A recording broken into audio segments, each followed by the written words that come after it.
ఇవాళ ఆర్యా సప్తశతిలోని ఒక శ్లోకం, దాని పద్యానువాదం, తాత్పర్యాలను తెలుసుకుందాం.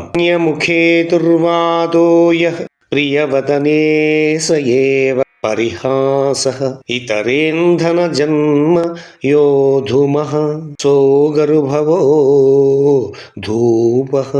ఇదే శ్లోకం ఆటవిలదిగా ఇలా: అన్యులనిన తగవు అనిపించు మాటలే తచ్చువాడు అన్న నవ్వులాట, కాలు అగరు వలన క్రమ్మెడు ధూపము పొగగతోచు కర్ర పొరుగుదైన.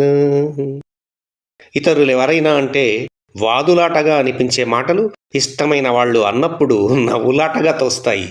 అగరుబత్తుల నుండి వస్తే ధూపం అని పవిత్రంగా భావిస్తాం.